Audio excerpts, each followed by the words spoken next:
بھارت میں شائع ہونے والی کتاب کالکی اوتار نے دنیا بھر میں ہلچل مچا دی ہے۔ اس کتاب میں یہ بتایا گیا ہے کہ ہندوؤں کی مذہبی کتابوں میں جس کالکی اوتار کا تذکرہ ملتا ہے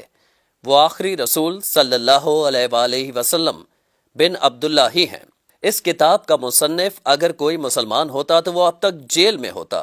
اور اس کتاب پر پابندی لگ چکی ہوتی، مگر اس کے مصنف پنڈت وید پرکاش برہمن ہندو ہیں اور وہ الہ آباد یونیورسٹی سے وابستہ ہیں۔ وہ سنسکرت زبان کے ماہر اور معروف محقق اسکالر ہیں۔ پنڈت وید پرکاش نے کالکی اوتار کی بابت اپنے اس تحقیق کو ملک کے 8 مشہور و معروف محقق پنڈتوں کے سامنے پیش کیا تھا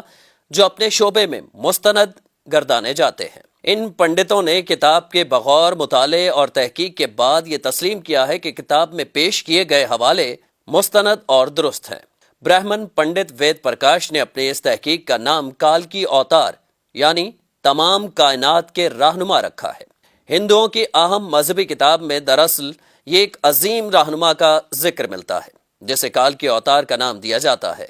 سو پنڈت وید پرکاش گہری تحقیق کے بعد یہ دعویٰ کرتے ہیں کہ اس کالکی اوتار سے مراد حضرت محمد صلی اللہ علیہ وآلہ وسلم ہیں جو مکہ میں پیدا ہوئے۔ چنانچہ ان کا کہنا ہے کہ تمام ہندو جہاں کہیں بھی ہوں ان کو اب کسی اور کالکی اوتار کا انتظار کرنے کی ضرورت نہیں ہے، بلکہ اس کے لیے انہیں محض اسلام قبول کرنا ہے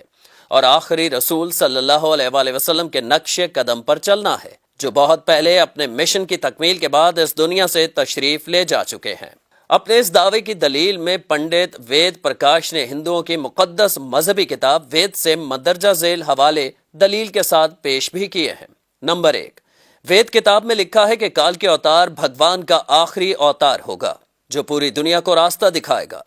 ان کلمات کا حوالہ دینے کے بعد پنڈت وید پرکاش لکھتے ہیں کہ اس پیش گوئی کا اطلاق صرف حضرت محمد صلی اللہ علیہ وآلہ وسلم کے معاملے میں درست ہو سکتا ہے۔ نمبر 2، ویدوں کی پیش گوئی کے مطابق کالکی اوتار ایک جزیرے میں پیدا ہوں گے اور یہ عرب علاقہ ہی ہے جسے جزیرۃ العرب کہا جاتا ہے۔ نمبر 3، مقدس کتاب وید میں لکھا ہے کہ کالکی اوتار کے والد کا نام وشنو بھگت اور والدہ کا نام سومانب ہوگا، جبکہ سنسکرت زبان میں وشنو اللہ کے معنوں میں استعمال ہوتا ہے اور بھگت کے معنی غلام اور بندے کے ہیں۔ چنانچہ عربی زبان میں وشنو بھگت کا مطلب اللہ کا بندہ یعنی عبداللہ ہوا، اور سنسکرت میں سومانب کا مطلب امن ہے جو کہ عربی زبان میں آمنہ ہوگا، اور آخری رسول صلی اللہ علیہ وآلہ وسلم کے والد کا نام عبداللہ اور والدہ کا نام آمنہ ہی ہے۔ نمبر 4، وید کتاب میں لکھا ہے کہ کالکی اوتار زیتون اور کھجور استعمال کرے گا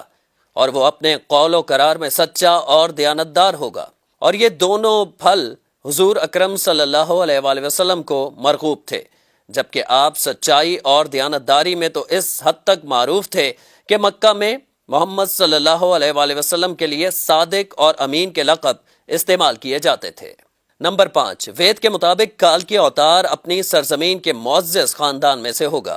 اور یہ بھی محمد صلی اللہ علیہ وآلہ وسلم کے بارے میں سچ ثابت ہوتا ہے کہ آپ قریش کے معزز قبیلے میں سے تھے جس کی پورے عرب میں عزت اور شام و عراق میں پہچان تھی۔ نمبر 6، ہماری کتاب کہتی ہے کہ بھگوان کالکی اوتار کو اپنے خصوصی قاصد کے ذریعے ایک غار میں پڑھائے گا۔ اس معاملے میں یہ بھی درست ہے کہ محمد صلی اللہ علیہ وآلہ وسلم مکہ کی وہ واحد شخصیت تھے جنہیں اللہ تعالیٰ نے غار ہرا میں اپنے خاص فرشتے حضرت جبرائیل کے ذریعے تعلیم دی۔ نمبر 7، ہمارے بنیادی عقیدے کے مطابق بھگوان کالکی اوتار کو ایک تیز ترین گھوڑا عطا فرمائے گا جس پر سوار ہو کر وہ زمین و آسمانوں کی سیر کرائے گا، اور محمد صلی اللہ علیہ وآلہ وسلم کا براق پر معراج کا سفر اس پیشگوئی کا مصداق بن کر اسے آپ کی بابت ہی درست ثابت کرتا ہے۔